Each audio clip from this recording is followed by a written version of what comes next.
Welcome to Widowcast Podcast, where you learn how to find the strength to get through your journey and the skills to coach other widows. This is not your average grief group.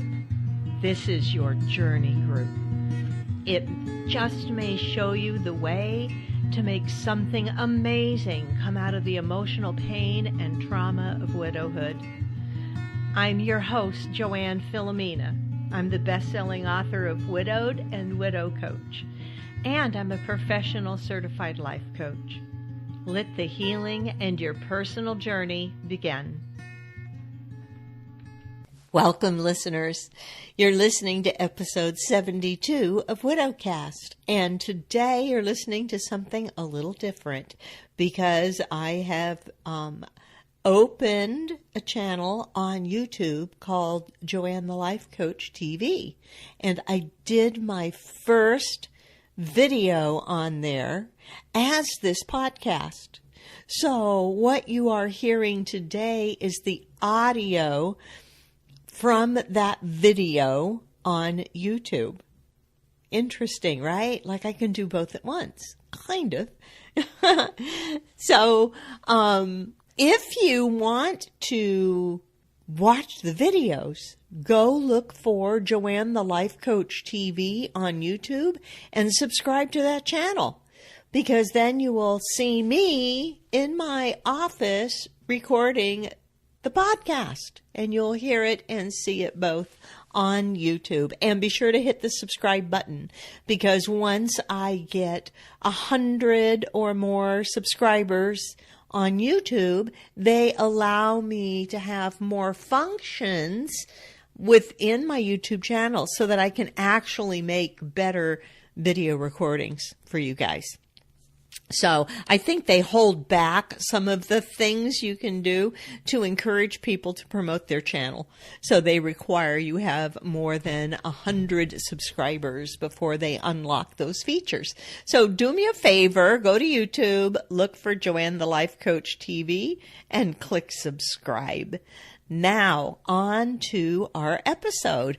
There is some introductory part because it's a brand new channel on YouTube, and everybody who finds that video may not really know who I am and what I do. So about the first 3 minutes or so is introduction, and you can fast forward through that part if you want to. Otherwise, here's the audio. Welcome. This is testing everything right now. I am Joanne the Life Coach, and I'm welcoming you to Joanne the Life Coach TV. It's an interesting experiment. Clearly, my first time going live here, and I'm sure the day will come when I look back at the production quality for this video and cringe, but that's okay because I'm excited to launch Joanne the Life Coach TV.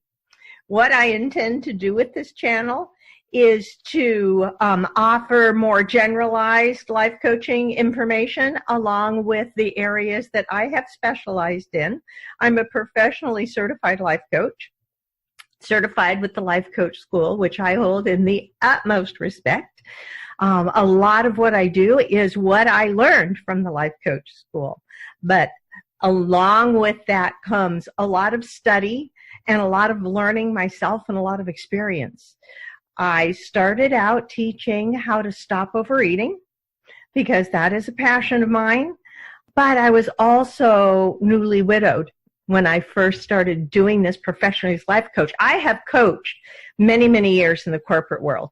It's how I rose to the top in every corporate job that I ever worked in, was the fact that I could coach my teams. When I left the corporate world, I decided that coaching is what I wanted to do for the rest of my life. And that's how I became Joanne the Life Coach. So here I am today on YouTube. What I am doing today will actually be an episode for Widowcast, because I have most recently begun working with widows and coaching widows, teaching widows how to coach other widows and certifying them as widow coaches so that they can help other widows find the strength to get through this and create a whole new extraordinary life for themselves as well. I think that's really exciting. So for today's episode, I want to talk about processing feelings. It's a big thing for widows. If you are someone who has followed me before and looked at my webinars, read my books, been listening to my podcast, Widowcast or Weight Coach on iTunes, you will know that I've talked a lot about separating out story from fact. Okay? And that's kind of a crucial first step. So today I'm going to go forward with the next step in that coaching model on processing your emotions. But first I want you to know my newest book, The Widow Coach, is now available in paperback on Amazon. I know most of you actually prefer to hold a book, or you might want to get a copy of the book to share. That's why it was so important to me to be able to offer both of my books out in the world as paperbacks. The Widow Coach is a small book. It's an easy read, but it really packs a punch. So it's not only going to teach you how to feel better, it's going to show you how to help other widows move forward. So search The Widow Coach in books, okay? Or just search my name, Joanne Filomena. Go check it all out on Amazon. Starting today, I want to, this episode, speak to my widows. But even if you're not a widow, stick around because this is awesome information to learn.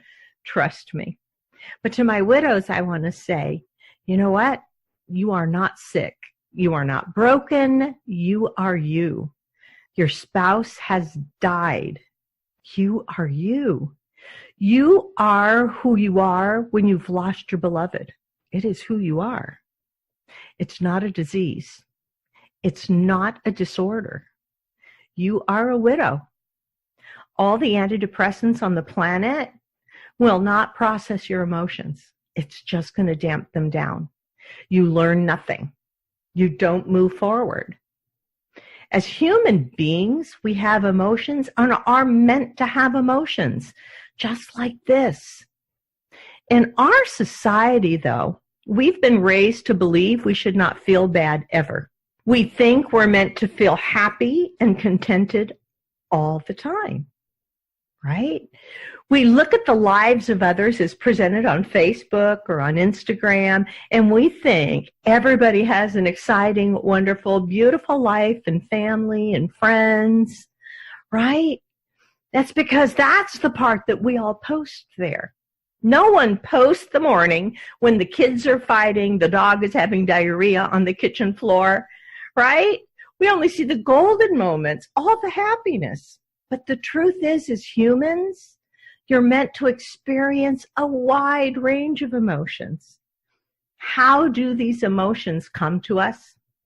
How do we experience them? Especially when our spouse has died. We're experiencing this massive tangle of emotion. By now, most of you know the difference between your story and the facts, right? We think our thoughts are actually fact. They're two different things.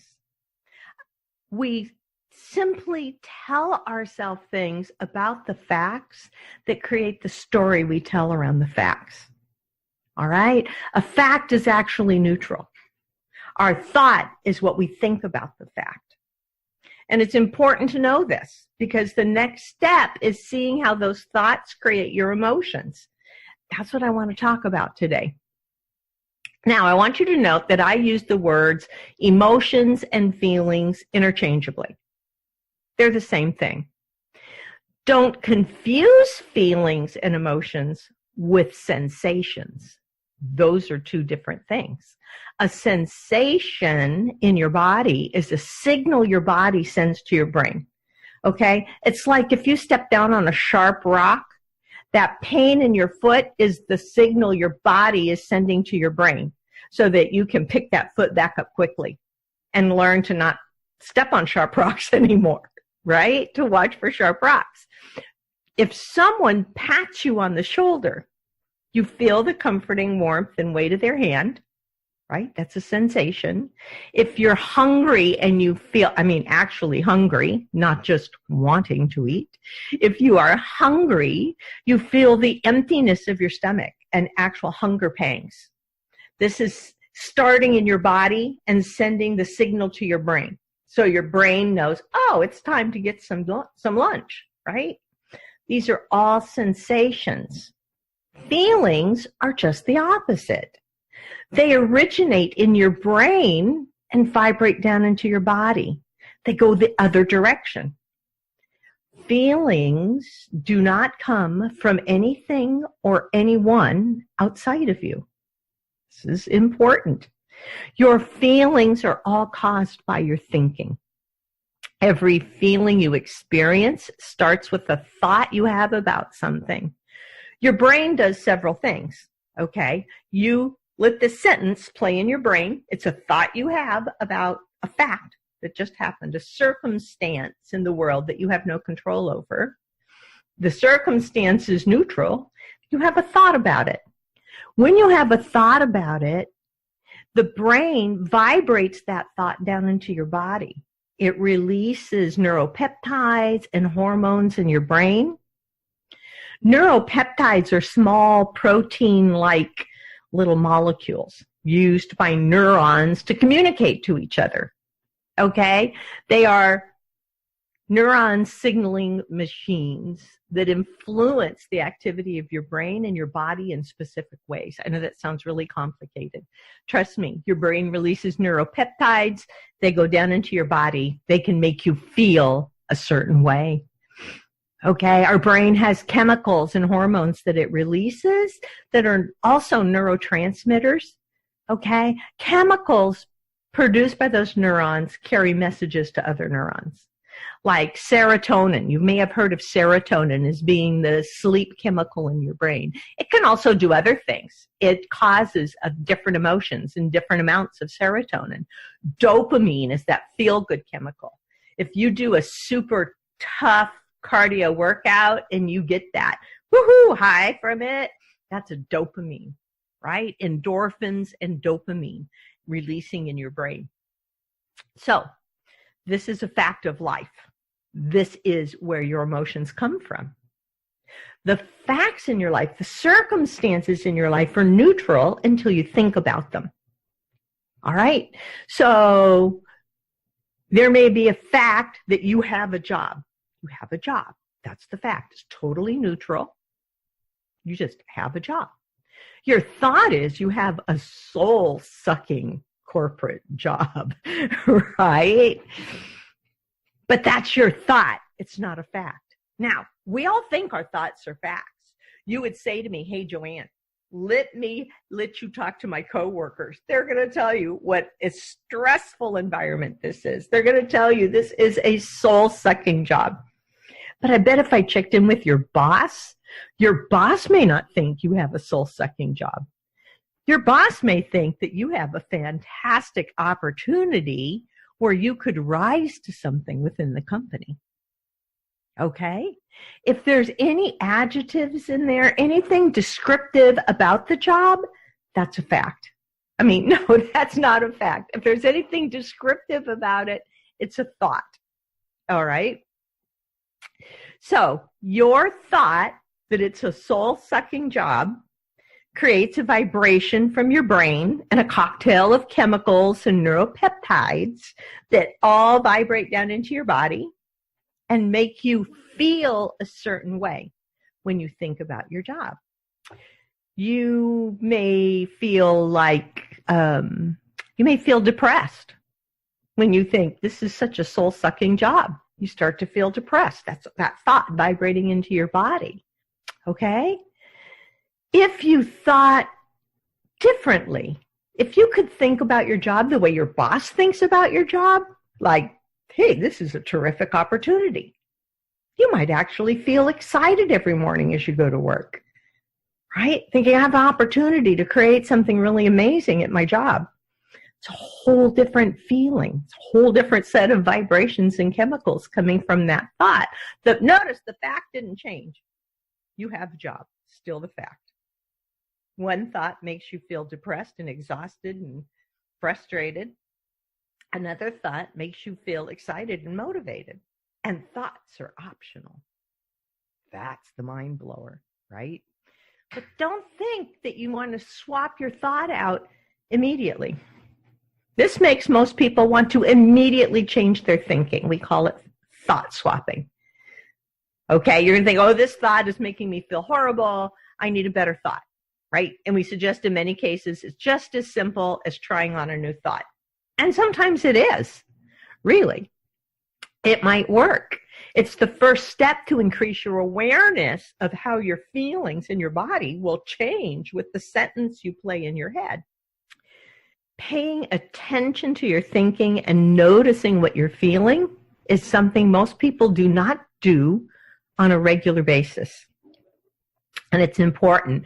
It's important to begin there and just understand the feelings, right? Understand the feelings and the thoughts you currently have without trying to swap them out for something better. First, you need to become aware, and you need to become aware of all the thoughts you're telling yourself that create the story, say, about your job, and learn how to process those feelings. It doesn't mean that you have to be happy all the time. Doesn't mean that you would even want to choose to be happy all the time. It's just not true. If you have to put down your beloved family pet, would you want to choose to feel happy and elated about that? Of course not. You choose to feel sad for having to put your pet down. You don't want to feel all happy. If you hear about a child that's being abused, do you want to feel elated about that? I don't. I choose to feel horrified. I feel horrified about child abuse and the fact that it could even still exist in our world today. And I feel huge compassion for the little child. Those are the feelings that I choose. I don't want to choose to feel happy about that. So our life is not supposed to be about being happy all the time. Our life is not supposed to be like that reflection you see on Facebook of people who look like they're just happy all the time, right?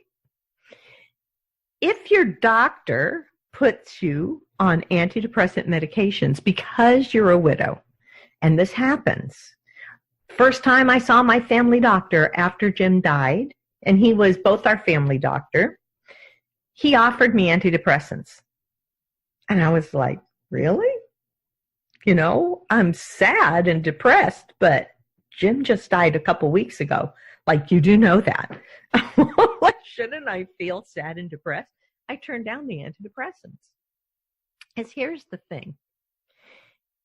If they put you on antidepressants because you're widowed, it stops you from being able to choose to process your emotions. It doesn't make grief permanently go away. It simply delays the work you need to do. Those antidepressants are just dumbing down what you're feeling. So if you're not going to do that, then how do you process your grief? It starts with being able to recognize your emotions and label them. You got to name them. As a child, you may have experienced things that caused intolerable emotions. We often do. It doesn't have to be dramatic. It doesn't even have to be child abuse. Maybe you just had a bum experience the first birthday party you ever had, right? We figure out at a very young age that we can cope by distracting ourselves from those feelings. We continue this on into adulthood. Perhaps you overeat or snack to avoid your feelings. You could be someone who just throws themselves into their work to escape their life and what they might feel. We experience a negative feeling, and our brain tells us we're going to die because of it. No one has ever died from an emotion. You really can feel them. And once you learn that your emotions do not kill you and that you can actually allow them without reacting to them, then you can process them and move on, right? So how do you do this? You begin by noticing how a particular thought feels in your body. When you think you will never get to sit down with your spouse again, to just sit down and talk, give them a hug, How does it feel in your physical body? For me, when I think that thought, I'll never get to sit down with Jim again, at least not in this lifetime, it begins to feel heavy on my chest. It's almost painful in my chest area. I get a grisly lump in my throat.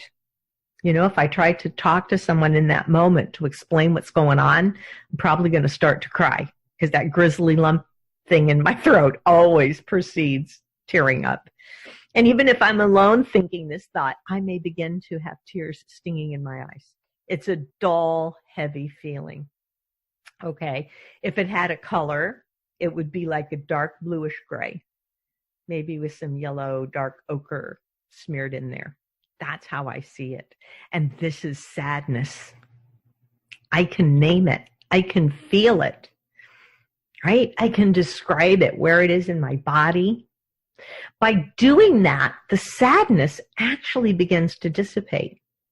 It may return, but it's going to return in waves, and each wave is going to be a little less intense, maybe a little shorter in duration, because I've been able to allow the sadness. I have felt it. If you resist feeling sad, it's going to get more and more and more intense and build up in you the whole time you're trying to just push it down. I just try to push it down with wonderful homemade apple bread. I gained 20 pounds after Jim died, like in just a few weeks. I'm an emotional leader. What can I say? I was pushing that down. As soon as I realized what was going on, when I finally stepped on a scale and went, holy cow, sat down, started dealing with my thoughts and my feelings to process them. Okay? So it can dissipate. It can return in waves. And then finally, your thoughts may change. I may be in the midst of that kind of heaviness and sadness and thinking about Jim. And then as the waves get less and less, I start to remember my favorite TV shows on that night. And I think, oh, I wonder what time that's coming on. And those feelings go away completely. Now I feel anticipation of, a premiere of Game of Thrones. Or you may realize, oh, I'm hungry. It's time for me to start making some lunch. And the sadness dissipates, and there's a whole nother thing going on in your life. This is how you begin to process. You ask yourself where in your body you can actually feel that emotion, that feeling. And it's in your body because it's coming from your thought, vibrating down into your body. There are neuropeptides running down into your body, creating this emotion, this feeling. So ask yourself where it is. Is it in your legs, your shoulders, your stomach? Sometimes a bad feeling can feel like a punch in the gut. Is it a hot feeling or a cold feeling? For me, shame is like hot. Embarrassment, hot. Right? Depression, colder. Does it have a color, what you're feeling? Is it a fast feeling or a slow feeling? How's that feel in your body? How else would you describe what you're feeling? You can do this. You can write this all down in a little journal, exactly what you're feeling. I'm feeling like a punch in the gut. It feels really bad. It feels sudden. It feels cold. You go through all of that, right? And then you can name it. You can name it. Like, this is sadness. Oh my God, this is disappointment. Once you get the name of the feeling, that whole time that you've been exploring exactly how it feels and what it might look like to you, you've been processing the feeling. You've been allowing that feeling to just move on through you. As a widow, especially as a new widow, we have a number of emotions. All right. And this is not about the 5 stages or 7 stages of grief. Please, if you know a widow, do not try to explain to her about the 5 stages of grief. She may actually punch you. I just wanted to. It might apply, 5 stages of grief, 7 stages of grief. That might apply if you've lost a parent, if you've lost a family pet. If an acquaintance passes away that you were particularly close with, you might be able to identify 5 stages of grief. If you are a widow or a widower and you've lost your spouse, it's having your entire life ripped out from under you. All right? And it becomes more like a yarn ball of emotions. Anger, sadness, fear, loneliness, guilt, remorse, devastation, depression, confusion. Did I say fear? Fear, fear. Loneliness, loneliness. Where do you begin? Because these are all going on like in split seconds. It's not like you're going to feel a phase of emotion over a period of time. No, we're a mess. You won't know it because we're in shock. We are standing there at the funeral. We look like, wow, she's handling this beautifully. She's in a state of shock. That's why she's handling it beautifully. So where do you begin with this? You sit down and you acknowledge how you are feeling. Okay? You don't dull it. You don't ignore it. You don't do what I did and bake apple bread. You do not confuse all those emotions as grief. They're not. Grief is a pure emotion. Grief does not include remorse, guilt, loneliness. Grief is a whole nother thing. You won't experience grief all by itself until you process some of these other emotions that are going on with you. Then pretty soon you suddenly get down to just being able to grieve, right? So understand that grief is pure, okay? It's not the guilt that you feel. It's not the anger that you feel. It's not the loneliness that you feel. Every one of those feelings is attached to a thought or thoughts that you're thinking about this, right? It's the thoughts you're thinking about the circumstance that your spouse died. True. There is nothing you can do about the circumstance. You can't. The fact your spouse has passed away is something beyond our control, okay? But you can begin to examine the thoughts you're playing in your mind about it.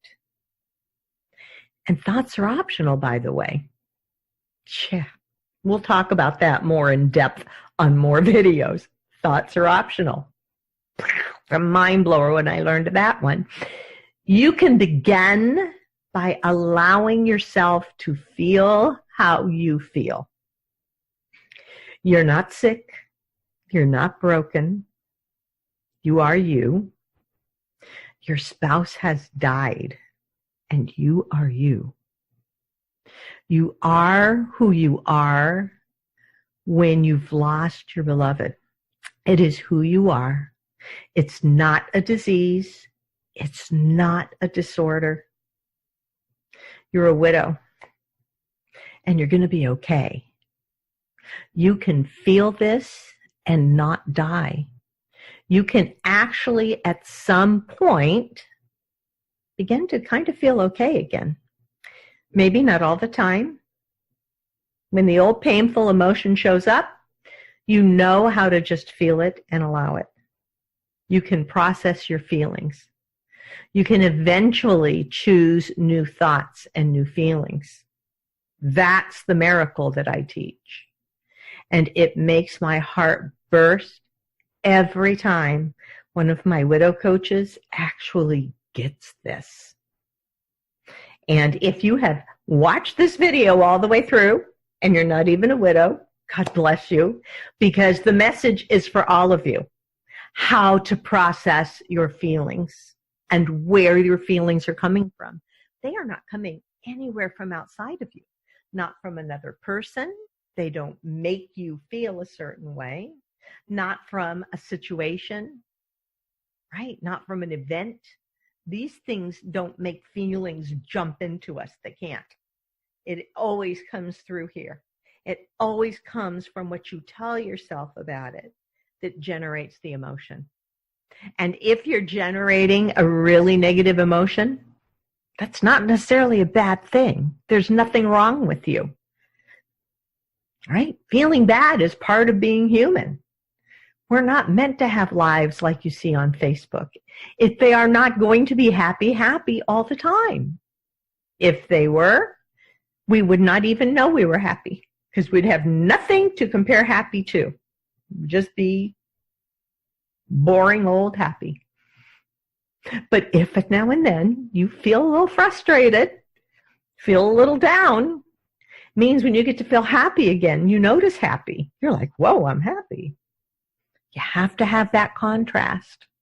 So it's okay to feel the junk feelings, and you're going to process them. Shouldn't even call them junk feelings. Don't even like calling them negative feelings, really, because they're just part of the feeling spectrum.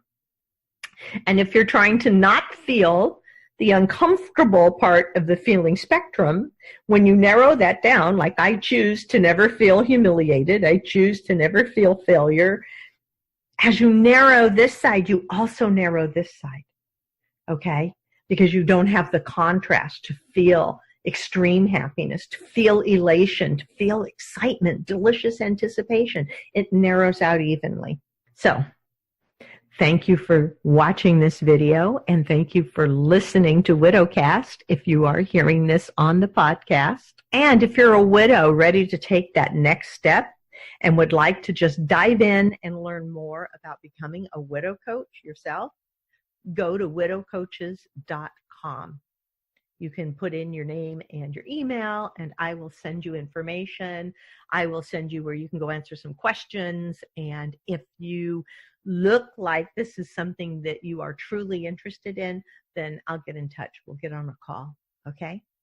In the meantime, allow your feelings and know that when you can process those feelings, you can also go out there and find some joy in your day. Thank you, guys. Love you.